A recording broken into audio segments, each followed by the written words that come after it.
Hello everyone, we are reading the chapter number 4 of Geography for class 9th, that is climate.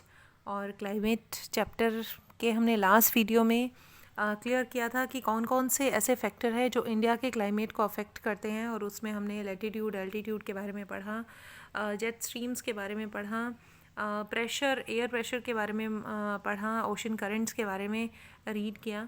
और अब हम आए हैं Indian monsoon पे कि बरसात कैसे होती है, कौन सी ऐसी विंड्स हैं जो इंडिया में मानसून लेकर आती हैं। तो let's read about that. The climate of India is strongly influenced by the monsoon winds. The sailors who came to India in historic times were one of the first to notice the phenomena of monsoon. तो जो climate है India का, monsoon उसको बहुत ही ज़्यादा affect करती हैं, influence करती हैं। उसका प्रभाव जो है इंडियन मानसून पर बहुत ज़्यादा पड़ता है। जो सेलर्स थे पुराने समय में, जो कि अपनी बोट लेकर इंडिया में आया करते थे दूसरे देशों से, तो उन्होंने ये सबसे पहले ये फिनोमिना नोटिस किया। They benefited from the reversal of wind system as they came by sailing ship at a mercy of winds. तो विंड जो है उनको पहुंचने में और उनको वापस जाने में बहुत ही हेल्प किया करती थी उस समय में, क्योंकि विंड की डायरेक्शन में अगर वो चलते रही तो वो जल्दी पहुंच जाते थे। और वैसे ही जब ये विंड जो है रिवर्स जाती थी, वापस जाती थी, तो उनको अपने देश में पहुंचने में आसानी रहती थी। द अरब्स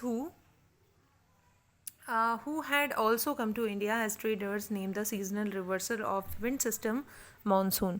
जो अरब मर्चेंट्स थे, जो अरब ट्रेडर्स थे, उन्होंने इन विंड्स को क्या नाम दे दिया? मानसून का। उसके बाद हम ये वर्ल्ड मैप देख रहे हैं यहाँ पर, और हम मेनली क्या चीज़ देख रहे हैं यहाँ पर, ये जो है लैंड बॉडी है और ये वाटर बॉडी है। आप सभी को मालूम है कि ये लैंड है और ये वाटर है। अगर हम लैंड की बात करें तो लैंड जो है वो जल्दी ही गर्म हो जाती है और जल्दी ही ठंडी भी हो जाती है, लेकिन वहीं वाटर जो है वो ना तो जल्दी गर्म होता है ना ही जल्दी ठंडा होता है। तो दोनों में ये डिफरेंस है, और ये डिफरेंस मैं आपको क्यों बता रही हूँ, क्योंकि जो हमारा जो विंड सिस्टम है वो इसके साथ इंटरलिंक्ड है। जहाँ पर अब आप देख रहे हो इस पूरे डायग्राम में कि जो ये विंड्स हैं ये इस तरफ चल रही हैं, यानी लैंड से सी की तरफ चल रही हैं। और क्यों चल रही हैं ये? क्योंकि लैंड पे क्या बना हुआ है? हाई प्रेशर एरिया, और हाई प्रेशर एरिया से विंड कहाँ जाती है? हमेशा लो प्रेशर एरिया की तरफ। तो जिस तरफ भी विंड की डायरेक्शन है, तो आप अंदाज़ा लगा सकते हो कि वहाँ पर क्या होगा? हाई प्रेशर एरिया होगा, इसीलिए उनकी डायरेक्शन जो है लो प्रेशर एरिया की तरफ हो रखी है। लेकिन अब ये जो हाई प्रेशर एरिया और लो प्रेशर एरिया है, ऐसा नहीं है कि वाटर में कभी भी हाई प्रेशर एरिया नहीं बनता या लैंड में कभी भी लो प्रेशर एरिया नहीं बनता। दोनों तरफ ही लो प्रेशर और हाई प्रेशर बनता है। समर्स की अगर हम बात करें तो समर्स में लैंड में जो है वो लो प्रेशर एरिया रहता है, और ओशन में जो है वो हाई प्रेशर एरिया रहता है। तो वो हम पढ़ेंगे इसके बारे में। ये भी इंडियन सब कॉन्टिनेंट पे मंथ ऑफ जून का की दिखा रखी हैं इन्होंने, कि कैसे अरेबियन सी से एंटर करती हैं साउथ वेस्ट विंड जो है इंडिया में, और इन्हीं पवनों के कारण जो है भारत में इतनी बारिश होती है। जिस भी पार्ट में होती है वो इन्हीं के साउथ वेस्ट मानसून के कारण ही होती है। तो monsoon are experienced in the tropical area रफली between 20 degree north to 20 degree south. तो अगर हम लैटीट्यूड की बात करें तो 20 डिग्री नॉर्थ से लेकर 20 डिग्री साउथ तक के जो एरिया है उसमें क्या चलती हैं? Monsoons. And understand the mechanism of the monsoon और the following facts are important. तो ये कुछ एक पॉइंट्स दिए हुए हैं हमें नीचे, जो कि हमें मानसून का सिस्टम समझाने में हेल्प करेंगे। तो फर्स्ट है the differential heating and cooling of land and water.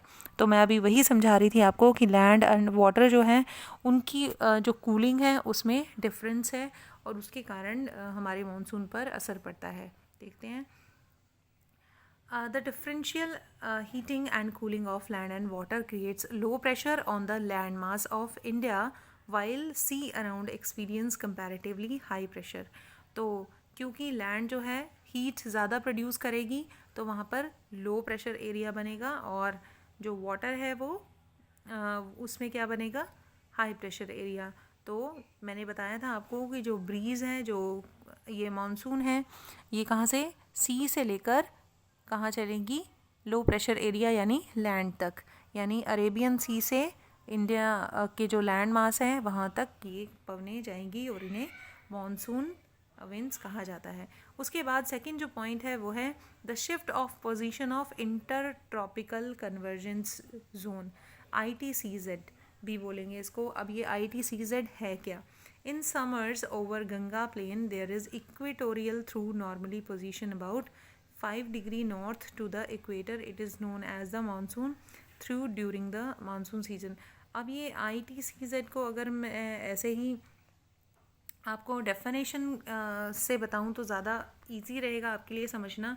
तो क्या है, the inter tropical convergent zone is a broad through of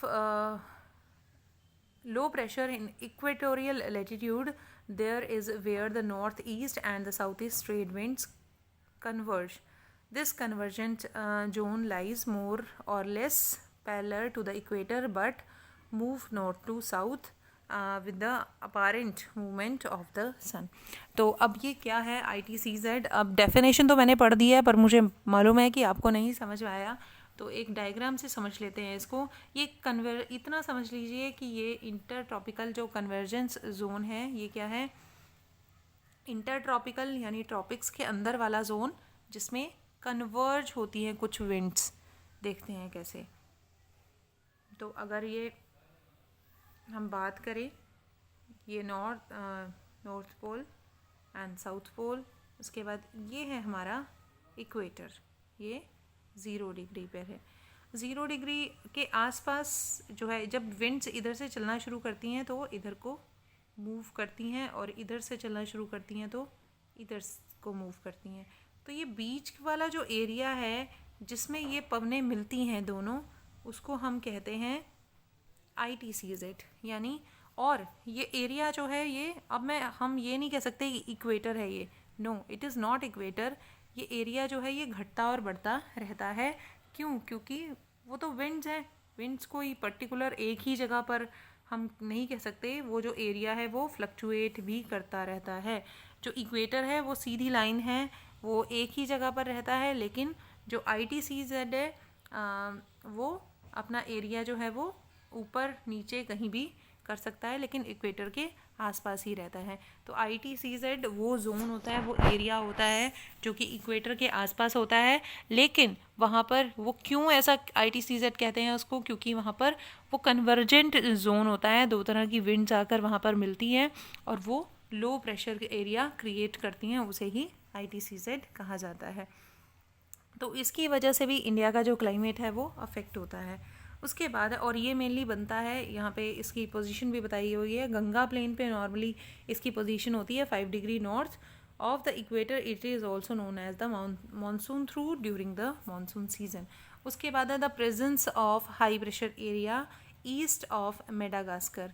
तो भारत के ईस्ट में अगर हम देखें तो मेडागास्कर है, बहुत दूर जाके approximately at 20 degree south over the Indian ocean. Indian ocean से 20 डिग्री साउथ में जो है मेडागास्कर है।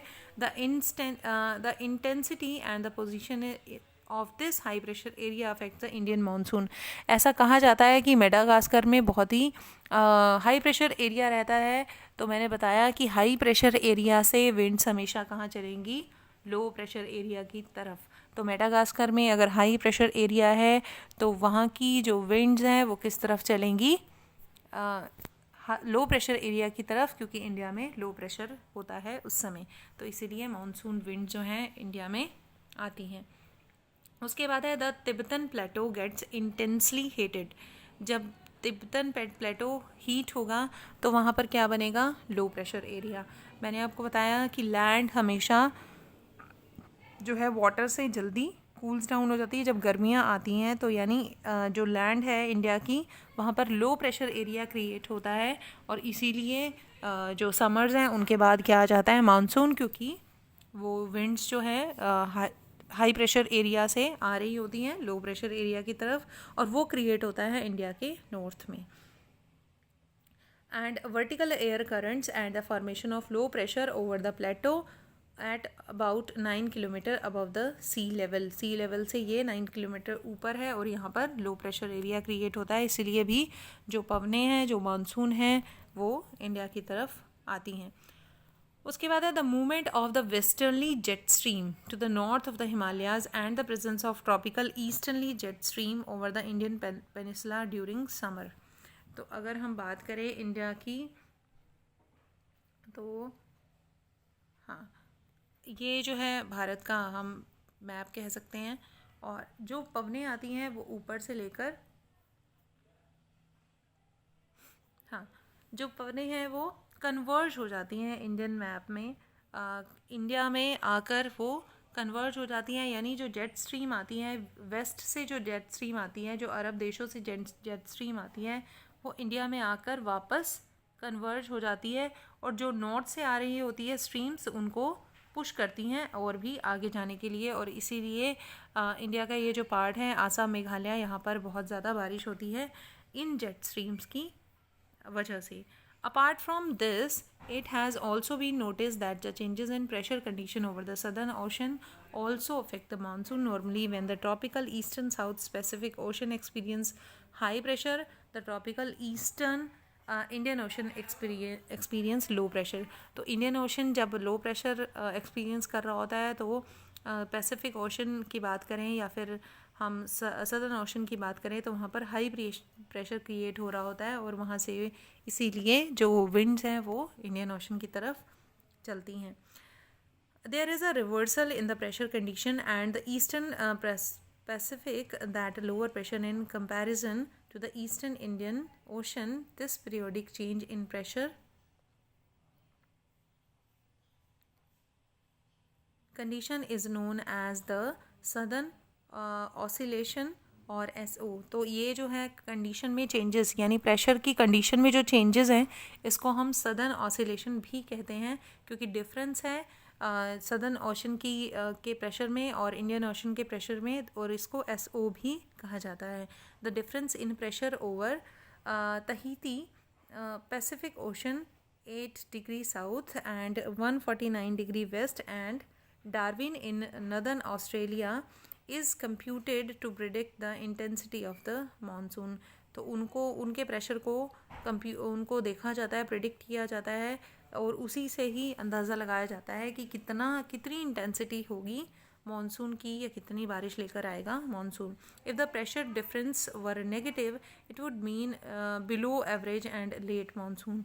अगर दोनों का प्रेशर जो है वो नेगेटिव है, मतलब बहुत ही कम है, तो इसका मतलब होगा कि इंडिया में जो है एवरेज या लेट मानसून आएंगे। The feature connected with the SO is the El Nino phenomena, in which the warm ocean current that flow past the Peruvian coast in place of cold Peruvian current every 2 to 5 years। तो El Nino phenomena आया है यहाँ पर, El Nino हम पढ़ेंगे कल के part में। आज के लिए इतना ही, और आपने पढ़ना है, आपका जो होमवर्क है वो ये है कि आपने सारे इंपॉर्टेंट फैक्टर पढ़ने हैं मानसून के मैकेनिज़्म के, जो मैंने आपको आज पढ़ाए हैं। होपफुली आपको इतना अच्छे से समझ आया होगा। Thank you very much. थोड़ा सा कॉम्प्लिकेट मैं कहूँगी इसको, but still you have to read it and understand it. Thank you very much.